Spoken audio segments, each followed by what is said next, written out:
ছাড় দেওয়ার কোনো সুযোগ নাই।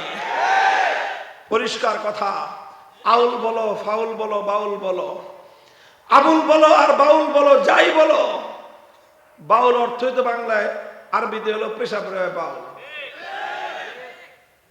আল বাউল বামানা পেশাব করা। তো নামটাই রাখছে এই ফালতু মার্কা নাম, এটার বলে। যাই হোক, অন্যান্য বিষয় নিয়ে এত লম্বা কথা বলতে চাই না, অন্য কোনো কথা নিয়ে এত লম্বা কথা বলতে চাই না। কোন রাজনীতিবিদ রাজনীতির স্বার্থে যদি আমার আল্লাহর ইজ্জতের উপর আঘাত করতে চায়, সেই রাজনীতির দলবল সহ আমরা কাউকে ছাড় দিয়ে কথা বলি না।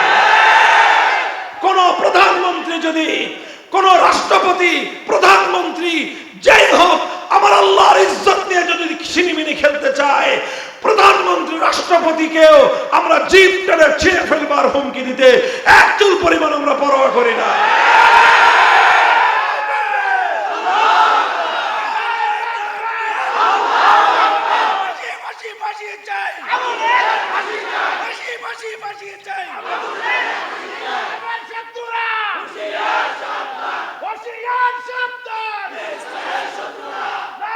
পরিষ্কার কথা, এই আবুল বাউল যাকে গ্রেফতার করা হয়েছে তার দৃষ্টান্তমূলক শাস্তি নিশ্চিত করতে হবে।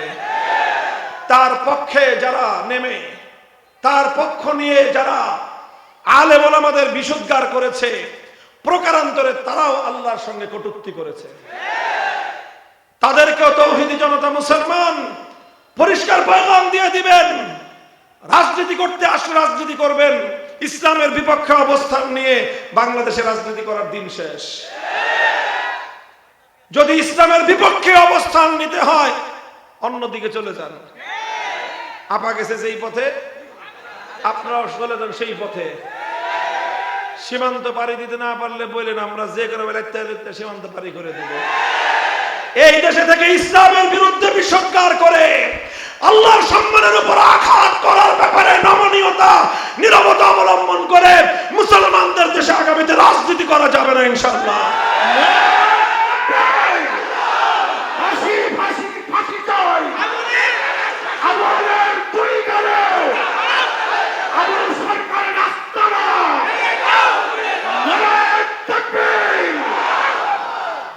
মোহতারাম হাজিরিন, এটা মানুষের, কোটি কোটি মুসলমানের তাদের ধর্মীয় অনুভূতির বিষয়, তাদের ইমানের প্রশ্ন, তাদের ভালোবাসার প্রশ্ন, তাদের আবেগের প্রশ্ন। আল্লাহকে গালি দেওয়া মানে কোটি কোটি ইমানদারের হৃদয়কে টুকরো টুকরো করে দেওয়া, তাদের কলিজাকে ছিন্ন ছিন্ন করে রক্তে রঞ্জিত করে দেওয়া। এই সব অপকর্ম যারা করে তারা কোনোদিন মানবতার বন্ধু হতে পারে না। তারা মানবতার দুশ্মন, ইসলামের দুশ্মন, বিশ্ব সভ্যতার দুশ্মন। কাজেই আমাদের পরিষ্কার পয়গাম, আমি প্রশাসনকে সবচেয়ে বেশি সতর্ক করতে চাই। এইভাবে এই প্রশ্ন নিয়ে, এই প্রসঙ্গ স্পর্শকাতর প্রসঙ্গ, মনে রাখবেন, এই প্রসঙ্গ যখন আসবে আমাদের পক্ষে নমনীয় থাকা কোনোভাবেই সম্ভব হবে না। এই জন্য আপনারা যদি বাড়াবাড়ি করেন, অযথাই যদি এটা নিয়ে খোঁচাখুচি করেন, পরিস্থিতি যেখানে গিয়ে পৌঁছবে সামাল দেওয়ার হিম্মত আপনাদের হবে না। কাজেই আবুলের বিপক্ষে যারা কথা বলেছে, আবুল বাউলের বিপক্ষে যারা শাস্তির দাবি করেছে, যারা তার এই আল্লাহকে কটূক্তি করার বিরুদ্ধে প্রতিবাদ করেছে, তারা তাদের ঈমানি দায়িত্ব পালন করেছে। বাংলাদেশে বসবাস করে একজন ইমানদার ঈমানি দায়িত্ব পালন করতে পারবে না, মগের মূল্য আমরা বেঁচে থাকতে বানাতে পারবেন না ইনশাআল্লাহ। যদি এই দেশটাকে ওই রকম মগের মূল্য বানাতে হয় যে এখানে ঈমান নিয়ে বাঁচা যাবে না, আল্লাহর পক্ষে কথা বলে বাংলাদেশে থাকা যাবে না, সেই দিন আসতে হলে আমাদের বুকের উপর দিয়ে আগে বুলডোজার চালাতে হবে, আমাদের শাহাদাতের রক্ত দিয়ে আগে দেশকে ভাসাতে হবে। একজন ইমানদার জিন্দা থাকা অবস্থায় আল্লাহর ইজ্জতের প্রশ্নে কোন ধরনের এই ধরনের অকার্যকলাপ, ইসলাম বিরোধী অপতৎপরতা। ওয়ানাস্তাঈনুহু ওয়ানাস্তাগফিরুহু ওয়া নু'মিনু বিহি ওয়া নাতাওয়াক্কালু আলাইহি ونشهد أن لا إله إلا الله وحده لا شريك له ونشهد أن سيدنا ومولانا محمدا عبده ورسوله صلى الله تعالى عليه وعلى آله وأصحابه وبارك وسلم تسليما كثيرا. أما بعد فأعوذ بالله من الشيطان الرجيم. بسم الله الرحمن الرحيم. ومن يعظم شعائر الله فإنها من تقوى القلوب. بارك الله لنا ولكم في القرآن العظيم ونفعنا وإياكم بالآيات والذكر الحكيم. اللهم صل على محمد وعلى آل محمد كما صليت على إبراهيم وعلى آل إبراهيم إنك حميد مجيد. اللهم بارك على محمد وعلى آل محمد كما باركت على إبراهيم وعلى آل إبراهيم إنك حميد مجيد. محترم সভাপতি, উপস্থিত হযরত উলামায়ে কেরাম, সম্মানিত বয়োজ্যেষ্ঠ আমার শ্রদ্ধাভাজন মুরব্বী সাহেবান, সমবেত ইসলাম প্রিয়, কোরআন প্রেমিক, নবী প্রেমিক, তৌহিদি মুসলমান ভাই ও বন্ধুগণ, পর্দার অন্তরালে অবস্থানরত আমার সম্মানিত মা ও বোনেরা, আল্লাহ পাক রব্বুল আলামিনের দরবারে শুকরগুজারি আদায় করি, যেই মহান রব্বুল আলামিন আমাদেরকে আজকের এই মুবারক মাহফিলে দারুল হিকমতি ওয়াল ইরফান মাদ্রাসার এই বার্ষিক মাহফিলে আমাদেরকে শরীক হওয়ার তৌফিক দিয়েছেন। দেশের বরেণ্য উলামায়ে কেরামের জুবান থেকে মূল্যবান দ্বীনি কথাবার্তা আলোচনা শুনবার সুযোগ করে দিয়েছেন রব্বে কারীমের বড়ই মেহেরবানি। এই জন্য আল্লাহর দরবারে কালেমাতুশ শুকরের হাদিয়া পেশ করি, আলহামদুলিল্লাহ। বন্ধুগণ, দীর্ঘ সময় পর্যন্ত আপনারা অনেক মূল্যবান আলোচনা শুনেছেন। রাত গভীর, 12টার কাটায় ছুঁই ছুঁই একেবারে। এই জন্য আমি আর খুব দীর্ঘ আলোচনা করব না। আপনাদের এই এলাকা সিংগাইর, মানিকগঞ্জ মাঝে মাঝেই আলোচনায় আসে, আবার নতুন করে আপনাদের এই অঞ্চল সারা বাংলাদেশে আলোচনায় এসেছে। মানুষ, দেশবাসী আপনাদের মানিকগঞ্জের ইস্যু নিয়ে গোটা দেশ উত্তাল। তো এটা মানিকগঞ্জের জন্য যেরকম সমস্যা, আবার সেটা মানিকগঞ্জের জন্য গৌরব।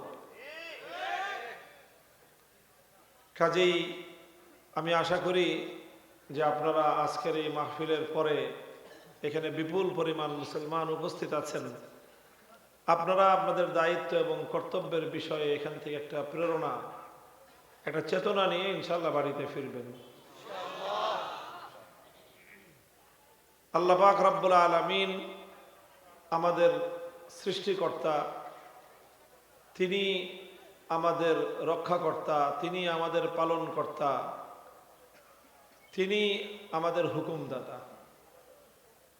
আল্লাহকে আমরা রব বলে মেনে নিয়েছি।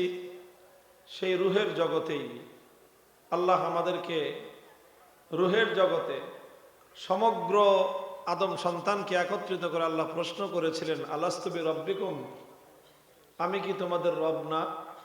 আমরা সকলে এক বাক্যে স্বীকার করেছিলাম, বালা, অবশ্যই আপনি আমাদের রব। তো কাজেই এই রব হিসাবে আল্লাহকে স্বীকার করার পর জীবনের বাঁকে বাঁকে আমাদেরকে আল্লাহর রুবুবিয়তের সেই শিক্ষাকে স্মরণ করিয়ে দেওয়া হয়।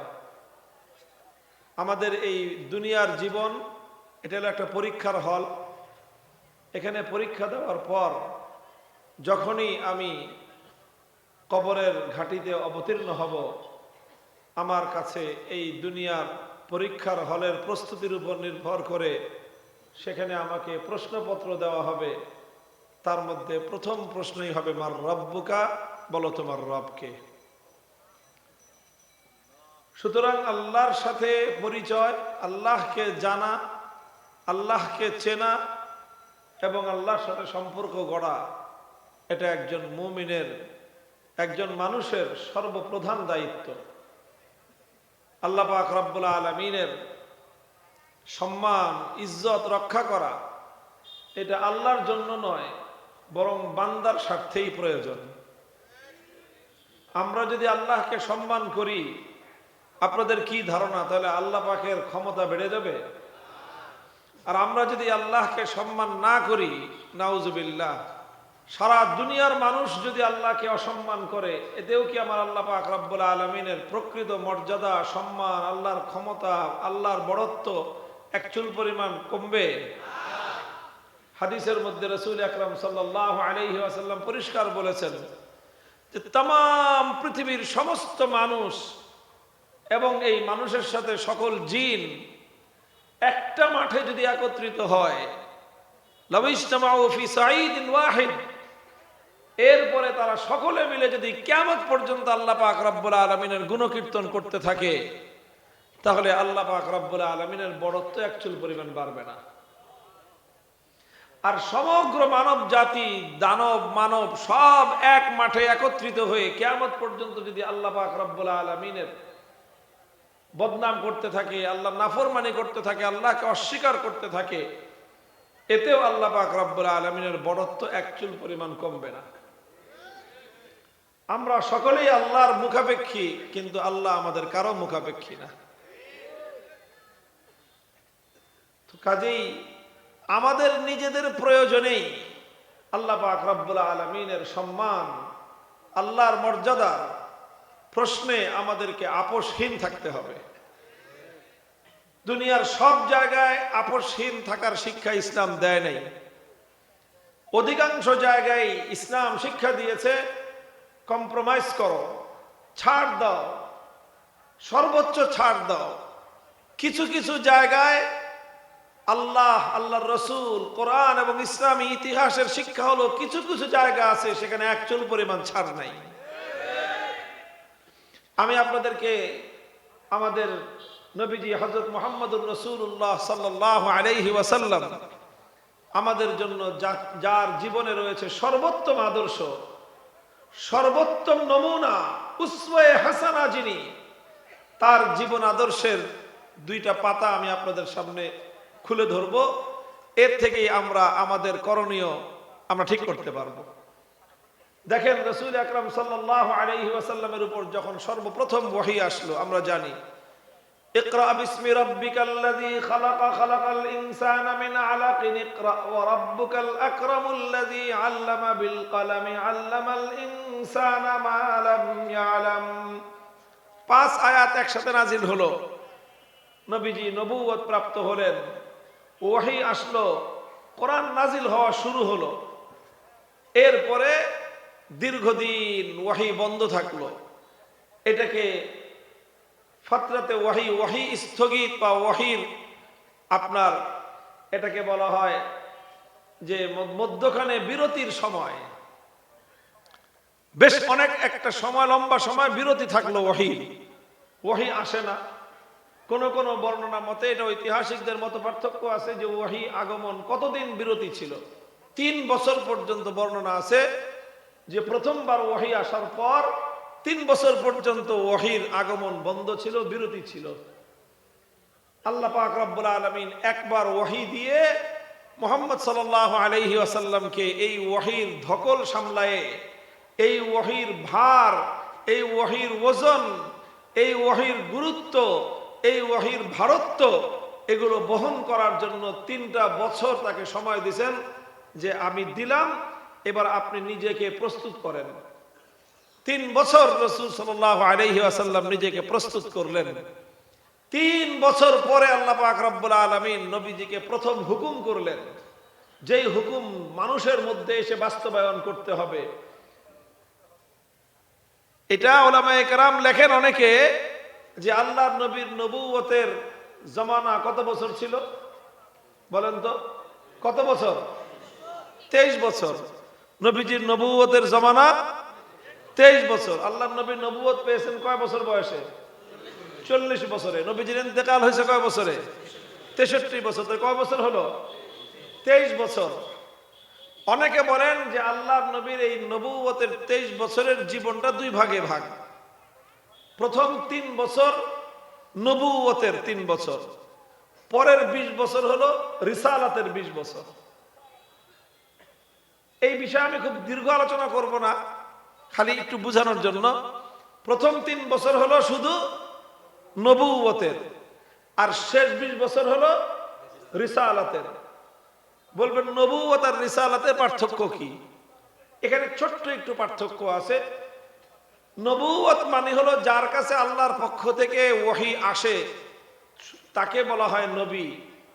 আর রাসূল এবং রিসালাত হলো আল্লাহর পক্ষ থেকে ওহী আসার পর সেই ওহী নিয়ে দুনিয়ার মানুষের ময়দানে মেহনত করা, এটার নাম হলো রিসালাত। তো প্রথমে আল্লাহ পাক রব্বুল আলামিন শুধু নবীজিকে ওহী পাঠিয়েছেন। এই ওহী আর দুনিয়ার মানুষের কাছে প্রচার করার নির্দেশ দেন নাই। আল্লাহ পাক বলছেন যে নবীজি আমি আপনাকে ওহী দিলাম, আপনি প্রথম ওহীটা নিজের মধ্যে ধারণ করেন। নিজের মধ্যে আগে ধারণ করেন, নিজেকে আপনি এই ওহী ধারণ করার জন্য প্রস্তুত করেন। 3 বছর গেল আল্লাহর পক্ষ থেকে প্রাপ্ত ওহীকে ধারণ করার জন্য। এই জন্য এই 3টা বছর হল নবুয়তের। এরপরে 3 বছর পরে আল্লাহ পাক রব্বুল আলামিন নবীজির কাছে সর্বপ্রথম যেই বিধানটা পাঠালেন যে আপনি এবার এই বিধান নিয়ে উম্মতের কাছে যান, আপনি এবার এই হুকুম নিয়ে দুনিয়ার মানব সমাজের কাছে যান, আপনি এবার এই দাওয়াত নিয়ে, এই রিসালাত নিয়ে, এই পয়গাম নিয়ে আল্লাহর বান্দাদের কাছে যান। ইয়া আইয়ুহাল মুদ্দাসসির কুম ফাআনজির ওয়া রাব্বাকা ফাকাব্বির ওয়া সিয়াবাকা ফাতাহির। আল্লাহ পাক ডাক দিয়ে বললেন, হে কামলিওয়ালা উঠেন, আপনি দাঁড়ান, মানুষকে ভয় দেখান। কি বলে ভয় দেখাবেন? ওয়া রাব্বাকা ফাকাব্বির, আপনি আপনার রবের বড়ত্বের ঘোষণা দেন। এই জন্য বলা যায় প্রথমবার ওহী আসার পর আল্লাহ পাক রব্বুল আলামিন প্রথমবার যেই নির্দেশ দিলেন সেটা নবীজিকে দিয়েছিলেন, ইকরা, আপনি পড়েন। কিন্তু এর পরের বারের যে ওহী, এর পরের বারের যে নির্দেশ, সেটা শুধু নবীর একার জন্য নয়। ওয়া রাব্বাকা ফাকাব্বির, আল্লাহর বড়ত্ব ঘোষণা করেন গোটা দুনিয়াবাসীর সামনে, বিশ্ববাসীর সামনে, গোটা মানব জাতির সামনে আপনি আল্লাহকে বড় হিসাবে বর্ণনা করেন। আসমান এবং জমিনের মধ্যে একমাত্র বড় কে? আল্লাহ।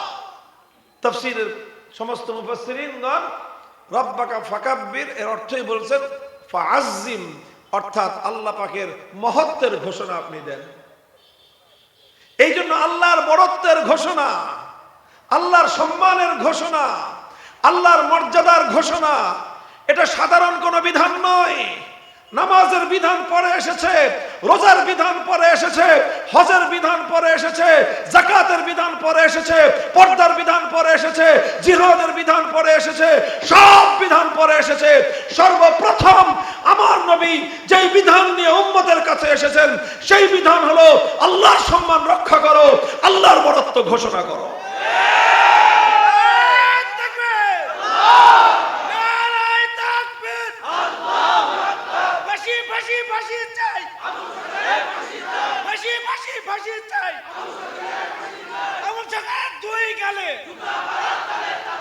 মুহতারাম হাজিরিন, এই জন্য রাসূল সাল্লাল্লাহু আলাইহি ওয়াসাল্লামের জীবনে দেখা যায় এই একটা জায়গায় যেখানে আল্লাহর বড়ত্বের প্রশ্ন, সেখানে রাসূল আকরাম সাল্লাল্লাহু আলাইহি ওয়াসাল্লাম এক চুল পরিমাণ ছাড় দেন নাই, এক চুল পরিমাণ ছাড় দেন নাই। অথচ আমরা জানি আমার নবীর মতো নম্র কোমল মানুষ পৃথিবীতে আর কেউ আসে নাই। বলেন, নবীজির উপাধি ছিল রাহমাতুল লিল আলামিন। গোটা বিশ্ববাসীর জন্য আমার নবী রহমত ছিলেন, করুণা ছিলেন, দয়া ছিলেন, মায়া ছিলেন।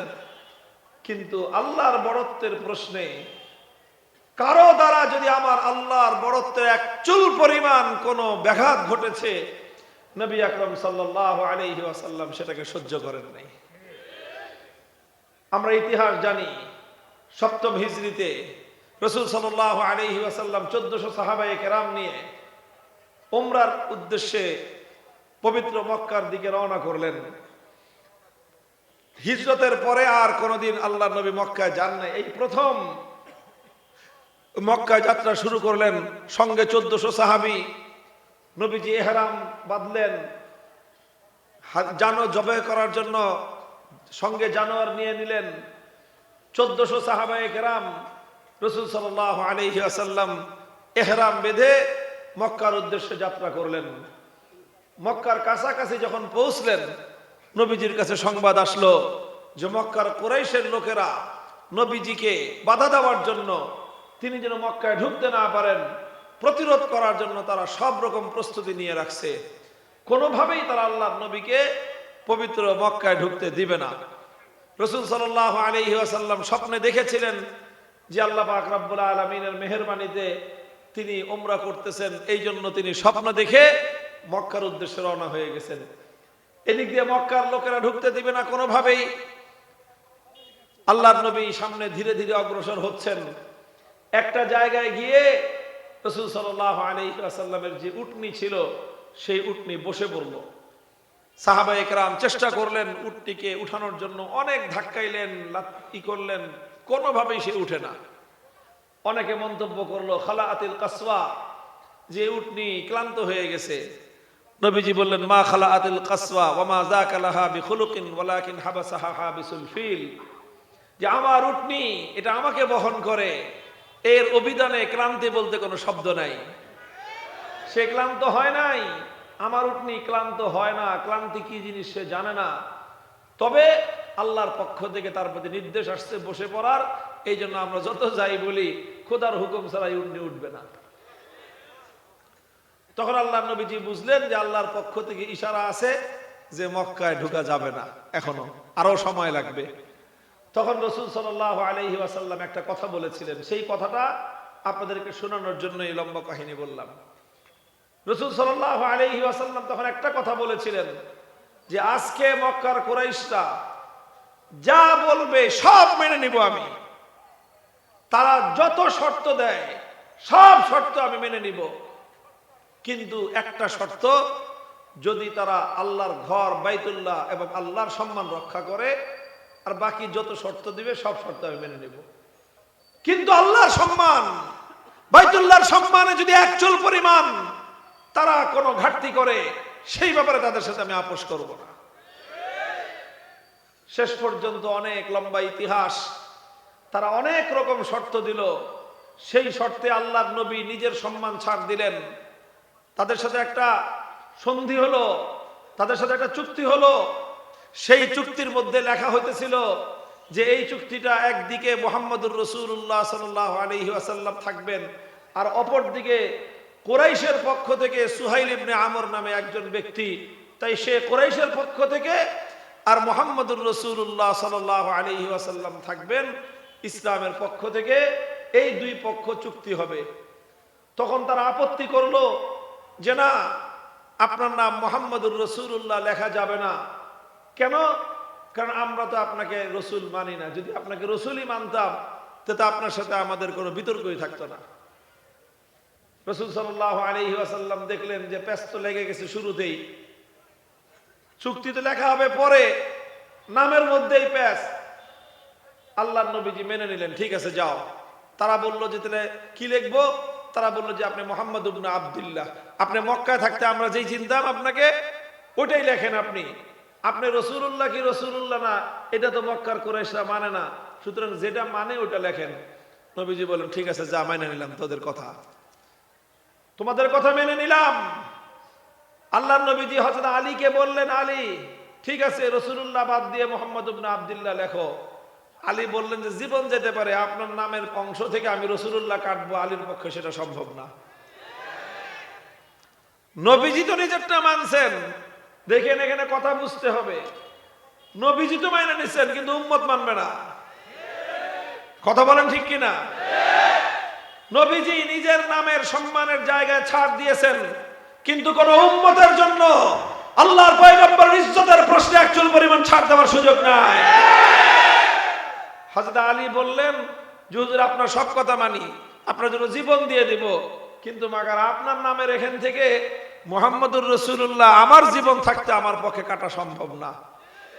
হুজুর দেখলেন যে আলীরে দিয়া হইব না, এই কাজও পারবে না, আমার নামের এক চুল পরিমাণ সম্মান নষ্ট হবে, এটা আমার কোন সাহাবীর দ্বারা সম্ভব না।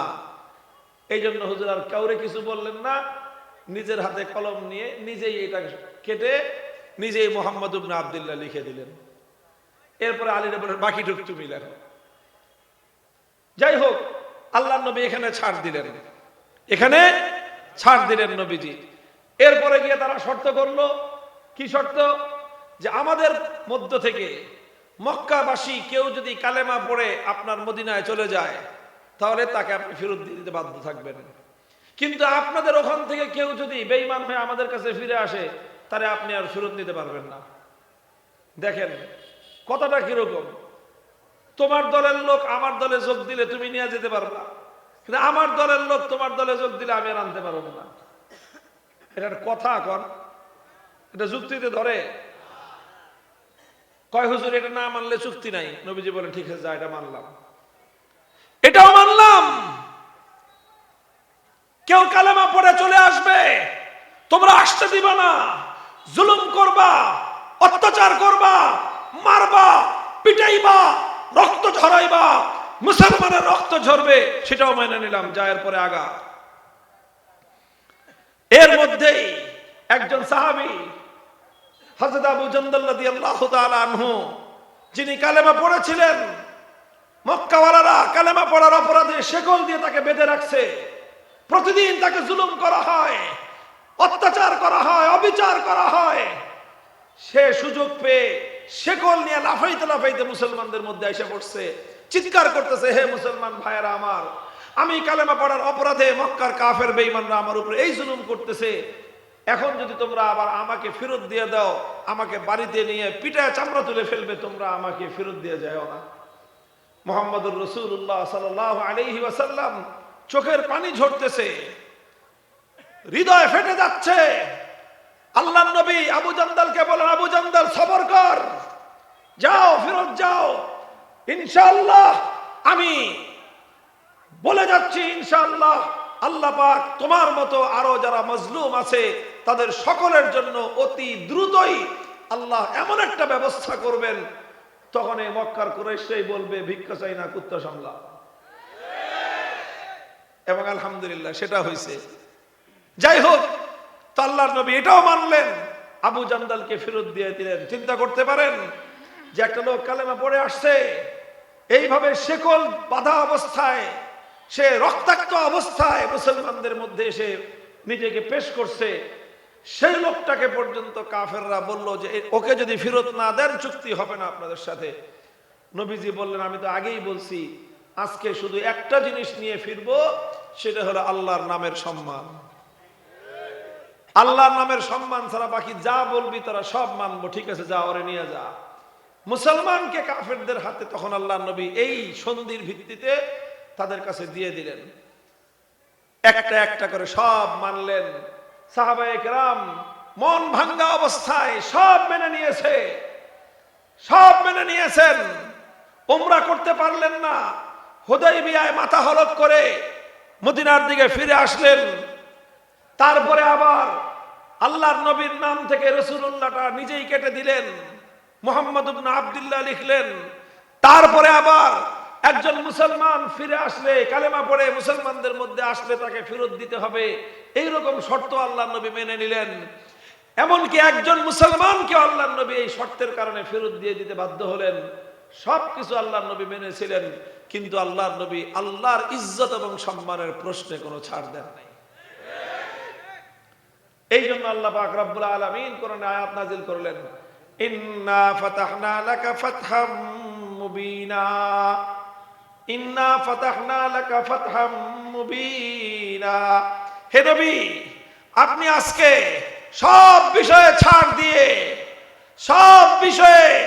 ছাড় দিয়ে কাফেরদেরকে অগ্রাধিকার দিয়ে আজ যে ঐতিহাসিক চুক্তি আপনি করলেন, আল্লাহর নামের ইজ্জত প্রতিষ্ঠিত হলো, আল্লাহর নামের মর্যাদাকে বুলন্দ করে দুনিয়াবাসীর কাছে আপনি একটা পয়গাম দিয়ে দিলেন, মুসলমান সব বিষয়ে আপোষ করতে পারে, আল্লাহর ইজ্জতের প্রশ্নে মুসলমান আপোষ করতে পারে না। এটাই হলো ইসলামের ঐতিহাসিক বিজয়। এর চেয়ে বড় ইসলামের আর কোনো বিজয় হতে পারে না। প্রথম ঘটনা হুদায়বিয়ার ঘটনা। আবার এর পরে আসেন, এর আগে আরেক ঘটনা, ঐতিহাসিক ঘটনা উহুদের জিহাদের। আমরা সব জানি ইতিহাস। একদিকে 3000 বেঈমান, আরেকদিকে মাত্র 700 মুসলমান। লড়াই হলো, তুমুল যুদ্ধ হলো। যুদ্ধে প্রাথমিকভাবে মুসলমানদের পাল্লা ভারী, কিন্তু একটা সামান্য ভুলের কারণে যুদ্ধের চিত্র বদলে গেল। মুসলমানদের উপর কাফেররা চতুর্দিক থেকে একযোগে হামলা চালালো। সেই হামলায় একে একে 70 জন সাহাবী, আল্লাহর নবীর প্রিয় সাহাবী শাহাদাত বরণ করলেন। হযরতে হামজা ইবনে আব্দুল মুত্তালিব রাদিয়াল্লাহু আনহু, আল্লাহর নবীর ওই সময়ে সবচেয়ে ঘনিষ্ঠ, সবচেয়ে প্রিয় ব্যক্তি, নবীজির অভিভাবক, নবীর আপন চাচা হযরতে হামজা শাহাদাত বরণ করলেন। ওনার কলিজা বিদীর্ণ করা হলো, বুক ফেরে কলিজা বের করে কাফেরের দল চাবায় চাবায় খাইল। নবীজি এই দৃশ্য দেখলেন। আল্লাহর নবী নিজে আহত হলেন, মাথা ভাঙলো, চোয়াল ভাঙলো, দান্দার শহীদ হলো, সারা চেহারা রক্ত রঞ্জিত হলো। রক্ত ঝরতে ঝরতে রাসূল আকরাম সাল্লাল্লাহু আলাইহি ওয়াসাল্লাম বেহুশ হয়ে, দুর্বল হয়ে মাটিতে পড়ে গেলেন। নবীজি এমন জায়গায় পড়েছেন, নবীজিকে দেখা যায় না। ওই সময় ইবলিস গুজব রটিয়ে দিল, কুদিলা মুহাম্মদ সাল্লাল্লাহু আলাইহি ওয়াসাল্লাম শহীদ হয়ে গেছেন। আল্লাহর নবীর শাহাদাতের সংবাদে গোটা মদিনার মধ্যে শোকের ছায়া নেমে আসলো। উহুদের ময়দানে সকল সাহাবায়ে কেরাম হতোদ্যম, হতাশ হয়ে পড়লেন, বিক্ষিপ্ত হয়ে গেলেন। আল্লাহ রাসূল সাল্লাল্লাহু আলাইহি ওয়াসাল্লাম হুঁশ ফেরার সাথে সাথে দেখা গেল নবীজি ক্ষীণ কণ্ঠে, জোরে কথা বলতে পারতেছেন না, এত দুর্বল। নবীজি বলতেছেন, ইলাইয়া ইবাদাল্লাহ, ইলাইয়া ইবাদাল্লাহ। হযরত মালিক ইবনে সিনান রাদিয়াল্লাহু আনহু, একজন সাহাবী, সর্বপ্রথম নবীকে দেখলেন যে নবীজি জিন্দা আছেন। নবীজি ডাকতেছেন, তিনি চিৎকার করে বললেন, হে সাহাবীরা, তোমরা কোথায় যাচ্ছ? আমাদের নবী হাজা রাসূলুল্লাহ সাল্লাল্লাহু আলাইহি ওয়াসাল্লাম, এই যে আমাদের প্রাণের নবী জীবিত আছেন, তোমরা আসো নবীজির কাছে। সমস্ত সাহাবায়ে কেরাম চতুর্দিক থেকে পঙ্গপালের মতো দৌড়ে এসে আবার নবীজির চারপাশে জড়ো হলেন। যুদ্ধের আবার চিত্র বদলে গেল।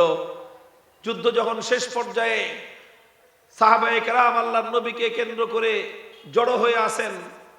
মক্কার কুরাইশরা, তারা যুদ্ধের ময়দান থেকে মুসলমানদেরকে 70 জনকে শহীদ করে বাকি প্রায় সকল সাহাবী আহত, কারো হাত ভাঙছে, পা কাটা, মাথা কাটা, শরীর কাটা, রক্তে রঞ্জিত, স্বয়ং আল্লাহর নবীর এই অবস্থা। তখন মক্কার কুরাইশরা একত্রিত হইল যে মুসলমানদের কি অবস্থা। তারা মনে করছে যে মুসলমানদের সব শেষ। তখন আবু সুফিয়ান, তিনি মক্কার কুরাইশদের প্রধান নেতা, সে মুসলমানদেরকে ডাক দিয়ে একটা প্রশ্ন করলো, বলল, আফিল কওমি মুহাম্মদ, হ্যাঁ মুসলমানেরা, বলো তো তোমাদের মাঝে মুহাম্মদ কি জীবিত আছে? সাল্লাল্লাহু আলাইহি ওয়াসাল্লাম আল্লাহর নবী সাহাবীদেরকে বললেন, লা তুজিবুহু, এই কিছু বলো না, সব নীরব থাকো, দেখি কি কয়। এরপরে আবু সুফিয়ান দ্বিতীয় প্রশ্ন করলো, আফিল কওমি ইবনু আবি কুহাফা, এই তোমাদের মধ্যে কি আবু বকর বেঁচে আছে?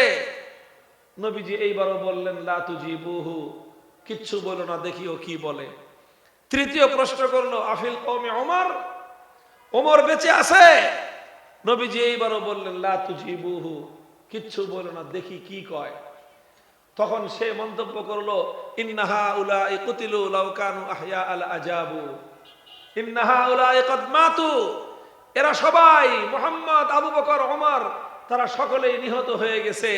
কারণ তারা যদি আজ বেঁচে থাকতো তাহলে আমার ডাকে সাড়া দিত। এই কি করতে হয় না, অনেক উস্কানি দিবে, সব উস্কানিতে উত্তেজিত হইতে নাই। নবীজির শিক্ষা এটা, ওহদের শিক্ষা, রক্ত দিয়ে শিক্ষা উম্মতকে দিয়ে গেছেন। সব কথায় উত্তেজিত হইতে নাই, সব কথার জবাব দিতে নাই। আচ্ছা, এরপরে দ্বিতীয় শিক্ষা আসতেছে। তখন আবু সুফিয়ান মক্কার কুরাইশদের সর্দার, কাফেরদের সর্দার, যখন এই মুসলমানদের প্রধান 3 জন শহীদ হয়ে গেছেন বলে সে নিশ্চিত হলো, তখন সে আনন্দে উৎফুল্ল হয়ে একটা স্লোগান দিল। কি স্লোগান?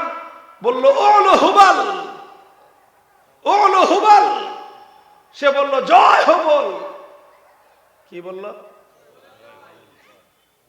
বলল হুবলের জয়, জয় হুবল। এই স্লোগান দিয়ে উঠলো, যে অর্থাৎ হুবল সবচেয়ে বড়। এবার আল্লাহর নবী বললেন আজিবুহু, হে আমার সাহাবীরা, এতক্ষণ আমি বলেছিলাম কোনো জবাব দিও না, এখন আমি বলতেছি। এখন গায়রুল্লাহর বড়ত্বের আওয়াজ উঠেছে। এখন কোন এক আল্লাহ বিশ্বাসী ইমানদার নীরব থাকতে পারে না। আজিবুহু, জবাব দাও তোমরা এই কুফরি কথার। আল্লাহর সামনে গায়রুল্লাহর বড়ত্বের আওয়াজ উঠবে, একত্ববাদী মুসলমান নীরব থাকবে, হতে পারে না। জবাব দাও। হযরত ওমর জিজ্ঞাসা করলেন, ইয়া রাসূলুল্লাহ, এতক্ষণ আপনি চুপ থাকতে বলছেন, চুপ ছিলাম, এখন আপনি জবাব দিতে বলতেছেন, জবাব তো দিব, কি জবাব দিব সেটা আপনি বলে দেন। মা নাকুলু ইয়া রাসূলুল্লাহ, মা নাকুলু ইয়া রাসূলুল্লাহ, আমরা কি জবাব দিব? নবীজি নিজে শিখিয়ে দিলেন স্লোগান কিভাবে দিতে হয়। আল্লাহর নবীজি তখন বললেন, কুলু আল্লাহু আ'লা ওয়া আজাল, আল্লাহু আ'লা ওয়া আজাল। হে আমার সাহাবীরা, তোমরা আহত হতে পারো, তোমরা দুর্বল হতে পারো, তোমরা রক্তে রঞ্জিত হতে পারো, তোমাদের মাথা ভাঙা থাকতে পারে, তোমাদের হাত ভাঙা থাকতে পারে, তোমাদের পা ভাঙা থাকতে পারে, তোমাদের সারা শরীর ক্ষত বিক্ষত থাকতে পারে, কিন্তু এখন তোমার সামনে গায়রুল্লাহর বড়ত্ব চলছে। এখন তোমার সামনে তোমার আল্লাহর ইজ্জত নিয়ে ছিনিমিনি খেলা হচ্ছে। এখন আর তুমি নীরব থাকতে পারো না। তোমার সকল শক্তিগুলো কণ্ঠে একত্রিত করে, আকাশ বাতাস মুখরিত করে চিৎকার দিয়ে উঠো, এই আসমান জমিনের মধ্যখানে সবচেয়ে বড় একমাত্র কে?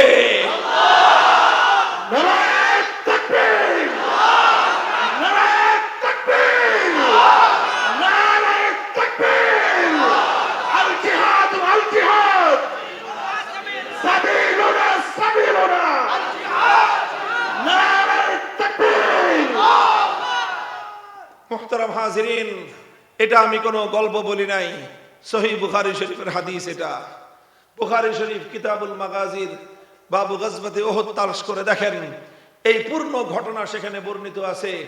এই ঘটনার শিক্ষা হলো, মুসলমান সব কথায় উত্তেজিত হয় না, কিন্তু আল্লাহর সম্মান নিয়ে কেউ টানা হেচড়া করলে এক মুহূর্তের জন্য মুসলমান নীরব থাকে না। আল্লাহ এবং তার রাসূলের ইজ্জতের উপর যখন আঘাত আসবে, কোন ইমানদার যার অন্তরের মধ্যে যাররা পরিমাণ ঈমানী আত্মমর্যাদা আছে, সেই ইমানদার নীরব থাকতে পারে না। যতই কৌশলের দোহাই দেন, যতই কৌশলের দোহাই দেন, যতই পরিস্থিতি খারাপ হোক, ওহুদের চেয়ে পরিস্থিতি খারাপ হয় নাই। কি হয়েছে? ওহুদে আমার নবীর দান্দান শহীদ হয়েছে, আমার নবীর মাথা ভেঙেছে, আমার নবী রক্তে রক্তে ঝরতে ঝরতে বেহুশ হয়ে পড়ে গেছেন। এখন তেমন কিছুই হয় নাই। কাদেরকে নসিহত করেন? কাদেরকে নসিহত করেন শান্ত থাকার জন্য? আমরা সেই দিনই শান্ত হব যেই দিন আমার আল্লাহর ইজ্জতের নিরাপত্তা এবং গ্যারান্টি পাবো। পরিষ্কার কথা, আমি আবার বলছি, মুসলমান সব কথায় উত্তেজিত হবে না, কিন্তু আল্লাহ এবং তার রাসূলের ইজ্জতের উপর আঘাত আসলে এক মুহূর্তের জন্য পরিস্থিতি যাই হোক, মুসলমান নীরব থাকবে না। এটাই হলো আল্লাহর শিক্ষা, এটাই হলো আল্লাহর রাসূলের শিক্ষা। মুহতারাম হাজিরিন, কথা লম্বা নয়, কথা লম্বা নয়। আমার আর তোমার জিন্দগির সার্থকতা এখানেই। যদি আমাদের জীবন আল্লাহর বড়ত্বের জয়গান গাইতে গিয়ে আমার জীবনের যেটুকু ব্যয় হবে সেটাই হলো আয়, যেটুকু থেকে গেল সেটাই হলো ক্ষয়। আবার লক্ষ্য করে শুনেন, আমার জীবন, আপনার জীবন, আমাদের প্রত্যেকটা মুমিনের জীবনের যতটুকু অর্থ, যতটুকু সম্পদ, যতটুকু এনার্জি, যতটুকু শক্তি, যতটুকু রক্ত, যতটুকু জীবন আল্লাহর বরত্বের জন্য ব্যয় হলো ওটাই আয়, যেটা থেকে গেল সেটাই ক্ষয়। জীবনের আয় চাও না ক্ষয় চাও? বলো, জীবনের আয় চাও না ক্ষয় চাও? জীবনের যদি আয় চাও, আল্লাহর ইজ্জতের প্রশ্নে ছাড় দেওয়ার কোনো সুযোগ নাই। পরিষ্কার কথা। আউল বলো, ফাউল বলো, বাউল বলো, আবুল বলো আর বাউল বলো, যাই বলো, বাউল অর্থই তো বাংলায়, আরবিতে হলো পেশাব বাউল। আল বাউল বামানা পেশাব করা। তো নামটাই রাখছে এই ফালতু মার্কা নাম, এটার বলে। যাই হোক, অন্যান্য বিষয় নিয়ে এত লম্বা কথা বলতে চাই না, অন্য কোনো কথা নিয়ে এত লম্বা কথা বলতে চাই না। কোন রাজনীতিবিদ রাজনীতির স্বার্থে যদি আমার আল্লাহর ইজ্জতের উপর আঘাত করতে চায়, সেই রাজনীতির দলবল সহ আমরা কাউকে ছাড় দিয়ে কথা বলি না। কোন প্রধানমন্ত্রী যদি, কোন রাষ্ট্রপতি, প্রধানমন্ত্রী যেই হোক, আমার আল্লাহর ইজ্জত নিয়ে যদি ছিনিমিনি খেলতে চায়, প্রধানমন্ত্রী রাষ্ট্রপতিকেও আমরা জিভ টেনে ছিঁড়ে ফেলবার হুমকি দিতে এক চুল পরিমাণ আমরা পরোয়া করি না।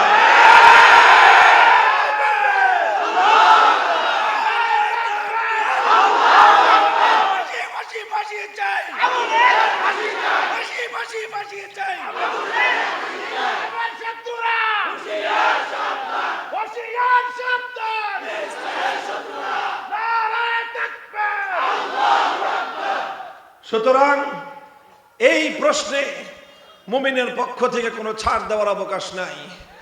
যদি কোনো মুমিন আল্লাহর ইজ্জতের প্রশ্নে, আল্লাহর বরত্বের প্রশ্নে কোন ধরনের নমনীয়তা প্রদর্শন করে, এটা নমনীয়তা নয়, এটা উদারতা নয়, এটার নাম মুনাফিকি আর ভণ্ডামি। এটার নামই হলো মুনাফিকি আর ভণ্ডামি। তুমি কার কিসের ব্যাপারে তুমি ছাড় দিতে বলো, উদারতা দেখাতে বলো? বাউলরা যদি বাউলামি করতে চায় করুক, সাবজেক্টের অভাব আছে? তোরে নিয়ে, তোর কাহিনী নিয়ে, তোর বাপ মা নিয়ে, তোর বউ বাল বাচ্চা নিয়ে তুই কাহিনী কর। আল্লাহ এবং তার রসুলের ব্যাপারে চুল পরিমাণ কোন ধরনের কটূক্তি যে কোনো শিরোনামেই করা হোক না কেন, এটা আমাদের পরিষ্কার পয়গাম। রাষ্ট্রকেও বলে দিচ্ছি, প্রশাসনকেও বলে দিচ্ছি, রাজনৈতিক দলগুলোকে আমরা পরিষ্কার পয়গাম দিয়ে দিচ্ছি। রাজনীতি করতে করতে এত বেশি রাজনীতি করেন না যে ইমানের প্রশ্নে আপনার মধ্যে মুনাফিকি করার মতো চরিত্র এসে যায়। বিশেষ করে ওই সকল রাজনৈতিক ব্যক্তিবর্গ যারা বিসমিল্লাহির রহমানির রহিম বলে বাংলাদেশের মুসলমানদের কাছে জনপ্রিয়তা লাভ করেছিলেন, আল্লাহর উপর অবিচল আস্থা এবং বিশ্বাসের কথা বলে যারা এদেশের মানুষের আস্থা কুড়িয়েছিলেন। আপনাদের নেতা মরহুম প্রেসিডেন্ট সাহেব, তিনি তো এই কথাগুলো বলে, আল্লাহর উপর অবিচল আস্থা এবং বিশ্বাসের কথা বলে আল্লাহর সম্মান বুলন্দ করেছেন। আপনি এখন সেই দলের নেতা হয়ে আপনি একটা আবুলের জন্য, তার জন্য মায়া কান্না কাঁদেন, অথচ তার অপবিত্র জুবানে আমার আল্লাহর মহান সম্মান এবং মর্যাদা ভুলুণ্ঠিত হয়েছে। আল্লাহর সম্মান এবং ইজ্জত নিয়ে আপনার কোনো কান্নাকাটি নাই, আপনার মধ্যে কোনো চুল পরিমাণ কোনো ইতস্তত নাই, সেই ব্যাপারে আপনার মধ্যে কোনো ধরনের পরিবর্তন নাই।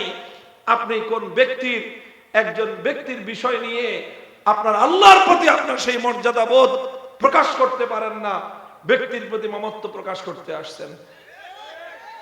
এই আতেলগিরি, এই অতি আতেলগিরি বাংলাদেশে চলবে না।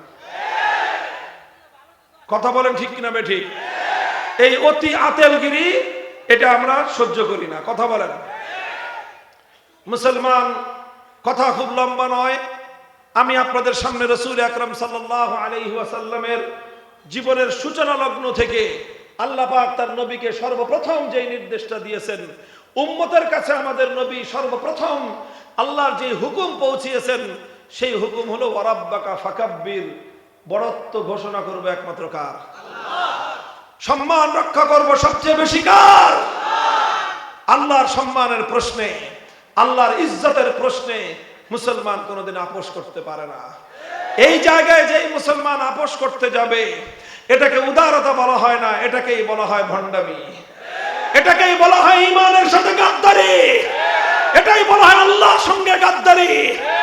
যে ব্যক্তি তার রবের সঙ্গে গাদ্দারি করতে পারে, যে ব্যক্তি আল্লাহর সঙ্গে গাদ্দারি করতে পারে, সে কোনোদিন মানুষের সঙ্গে বিশ্বস্ততার পরিচয় দিতে পারে না। বলেন একটা কথা, কোন মানুষ যদি বাপের সঙ্গে গাদ্দারি করে, সে তার ভাইয়ের সঙ্গে বিশ্বস্ততা করবে? বলেন, যে তার বাপের সঙ্গে গাদ্দারি করে, বাপকে যে হক দিতে জানে না, বাপকে যে সম্মান দিতে জানে না, সে ভাইয়ের হক আদায় করবে? তাহলে বাপের সাথে যে গাদ্দারি করে, তার দ্বারা যদি ভাইয়ের হক আদায় হওয়া সম্ভব না হয়, তো আল্লাহ বাপের চেয়ে কত বড়? বলেন বলেন, বাপ কেন বড়? আল্লাহ আমাকে বাপের মাধ্যমে দুনিয়াতে পাঠাইছেন, এই জন্য তো বাপ বড়। তো বাপ আমার সৃষ্টি, আমার জন্মের ক্ষেত্রে মধ্যস্থতা, এই জন্যই বাবার সম্মান, এই জন্যই তো মায়ের সম্মান। যে বাবা মায়ের সম্মান যে রক্ষা করতে পারে না, তার দ্বারা ভাই বোন, পাড়া প্রতিবেশী, জনগণ কারো অধিকার রক্ষিত হওয়া সম্ভব নয়। সুশীলগিরি মারাও না। তুমি আল্লাহর সঙ্গে গাদ্দারি করে আবুলের প্রতি প্রীত দেখাও। যারা আল্লাহর সঙ্গে গাদ্দারি করে আবুল ফাউলদের প্রতি প্রীত দেখাবে, প্রমাণ হবে তারা মুসলমানদের দুশমন। এই একটা প্রশ্ন, এখানে কোনো গোজামিলের সুযোগ নাই, এখানে কোনো গোজামিলের সুযোগ নাই, এখানে কোনো ছাড় দেওয়ার সুযোগ নাই, নমনীয়তার সুযোগ নাই, উদারতারও সুযোগ নাই। আমাদের পরিষ্কার কথা, এই আবুল বাউল যাকে গ্রেফতার করা হয়েছে, তার দৃষ্টান্তমূলক শাস্তি নিশ্চিত করতে হবে। তার পক্ষে যারা নেমে, তার পক্ষ নিয়ে যারা আলেম ওলামাদের বিশুদ্ধার করেছে, প্রকারান্তরে তারাও আল্লাহর সঙ্গে কটূক্তি করেছে। তাদেরকেও তৌহিদি জনতা মুসলমান পরিষ্কার পয়গাম দিয়ে দিবেন, রাজনীতি করতে আসলে রাজনীতি করবেন, ইসলামের বিপক্ষে অবস্থান নিয়ে বাংলাদেশে রাজনীতি করার দিন শেষ। যদি ইসলামের বিপক্ষে অবস্থান নিতে হয়, অন্যদিকে চলে যান। আপা গেছে যেই পথে, আপনারাও চলে যান সেই পথে। সীমান্ত পাড়ি দিতে না পারলে বললেন, আমরা যে করে বেলাতে সীমান্ত পাড়ি করে দেব।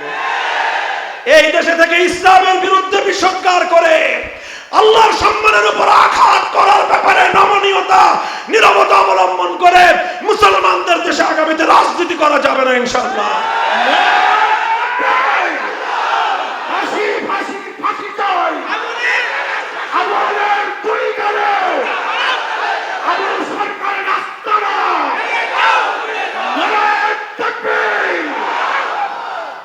মোহতারাম হাজিরিন, এটা মানুষের, কোটি কোটি মুসলমানের তাদের ধর্মীয় অনুভূতির বিষয়, তাদের ঈমানের প্রশ্ন, তাদের ভালোবাসার প্রশ্ন, তাদের আবেগের প্রশ্ন। আল্লাহকে গালি দেওয়া মানে কোটি কোটি ঈমানদারের হৃদয়কে টুকরো টুকরো করে দেওয়া, তাদের কলিজাকে ছিন্ন ছিন্ন করে রক্তে রঞ্জিত করে দেওয়া। এই সব অপকর্ম যারা করে, তারা কোনোদিন মানবতার বন্ধু হতে পারে না। তারা মানবতার দুশমন, ইসলামের দুশমন, বিশ্ব সভ্যতার দুশমন। কাজেই আমাদের পরিষ্কার পয়গাম, আমি প্রশাসনকে সবচেয়ে বেশি সতর্ক করতে চাই। এইভাবে এই প্রশ্ন নিয়ে, এই প্রসঙ্গ স্পর্শকাতর প্রসঙ্গ, মনে রাখবেন, এই প্রসঙ্গ যখন আসবে আমাদের পক্ষে নমনীয় থাকা কোনোভাবেই সম্ভব হবে না। এই জন্য আপনারা যদি বাড়াবাড়ি করেন, অযথাই যদি এটা নিয়ে খোঁচাখুচি করেন, পরিস্থিতি যেখানে গিয়ে পৌঁছবে সামাল দেওয়ার হিম্মত আপনাদের হবে না। কাজেই আবুলের বিপক্ষে যারা কথা বলেছে, আবুল বাউলের বিপক্ষে যারা শাস্তির দাবি করেছে, যারা তার এই আল্লাহকে কটূক্তি করার বিরুদ্ধে প্রতিবাদ করেছে তারা তাদের ঈমানি দায়িত্ব পালন করেছে। বাংলাদেশে বসবাস করে একজন ঈমানদার ঈমানি দায়িত্ব পালন করতে পারবে না, মগের মূল্য আমরা বাংলাদেশ আমরা বেঁচে থাকতে বানাতে পারবেন না ইনশাআল্লাহ। যদি এই দেশটাকে ওই রকম মগের মূল্য বানাতে হয় যে এখানে ঈমান নিয়ে বাঁচা যাবে না, আল্লাহর পক্ষে কথা বলে বাংলাদেশে থাকা যাবে না, সেই দিন আসতে হলে আমাদের বুকের উপর দিয়ে আগে বুলডোজার চালাতে হবে, আমাদের শাহাদাতের রক্ত দিয়ে আগে দেশকে ভাসাতে হবে। একজন ঈমানদার জিন্দা থাকা অবস্থায় আল্লাহর ইজ্জতের প্রশ্নে কোন ধরনের এই ধরনের অকার্যকলাপ, ইসলাম বিরোধী অপতৎপরতা রাষ্ট্র প্রশাসন কারো পক্ষ থেকে আসলে নীরব থাকবো না আমরা। আমি আপনাদের কাছে বলে যাচ্ছি ইনশাআল্লাহ আমরা বাংলাদেশের আলেম সমাজ যে যেই মাসলাকের হই, যার রাজনীতি যেটাই হোক না কেন, এমনকি যার ফেকা যেটাই হোক না কেন, সে সুন্নি হোক, সে দেওবন্দি হোক, সে বেরেলভি হোক, সে আপনার আহলে হাদিস হোক, সে জামাতি ইসলামী হোক, সে হেফাজতে ইসলাম হোক, সে জমিয়ত উলামা ইসলাম হোক, সে খেলাফত মজলিস হোক, সে ইসলামী আন্দোলন হোক, বাংলাদেশ খেলাফত মজলিস হোক, নিজামী ইসলাম হোক, আমরা অন্যান্য বিষয়ে আমাদের ছোটখাটো বিভিন্ন ধরনের মতপার্থক্য থাকতে পারে, কিন্তু আবুল বাউল যেই ঘৃণ্য ধৃষ্টতাপূর্ণ আচরণ আল্লাহর ইজ্জতের সাথে করেছে, এই প্রশ্নে বাংলাদেশের কোনো ঈমানদারের দ্বিমত নাই। যারা দ্বিমত করবেন হুঁশিয়ার হয়ে করবেন। প্রশাসন এই বিষয়ে যদি আবুলের পক্ষ নিয়ে ধর্মপ্রাণ মুসলমানদের বিপক্ষে কোনো পদক্ষেপ নেন, যদি এই বিষয়ে কোনো পদক্ষেপ নেন, উদ্ভূত পরিস্থিতির জন্য আপনাদেরকে দায় গ্রহণ করতে হবে। আলেম ওলামাদেরকে, আলেম ওলামারা পরিষ্কার আমরা জানি তাদের দ্বারা কখনো কোনো সীমা লঙ্ঘন এই ব্যাপারে হয় না। কাজে এই জন্য তৌহিদি জনতা ঈমানি দায়িত্ব পালন করতে গিয়ে মামলার শিকার হবে। এটা কি হাসিনার ফেসিবাদী আমল পাইছেন, না এটা ভারতের রামরাজত্ব পাইছেন? পরিষ্কার কথা, আমরা অন্য কোন ধর্ম প্রণেতা, অন্য কোন ধর্মগুরুর অসম্মানে আমরা আঘাত করতে চাই না এবং আমরা করতেও দেই না। কোন মুসলমান হিন্দু ধর্মকে নিয়ে, হিন্দু ধর্মের কোন ধর্মীয় সম্মানজনক কোন বিষয় নিয়ে কটূক্তি করতে পারে না, আমরা দেই না। আলেম ওলামা এটা সহ্য, এটাকে সমর্থন করেন না। বৌদ্ধ ধর্মের সম্মানজনক কোন প্রতীক নিয়ে কোন মুসলমানকে আমরা কটূক্তি করতে দেই না।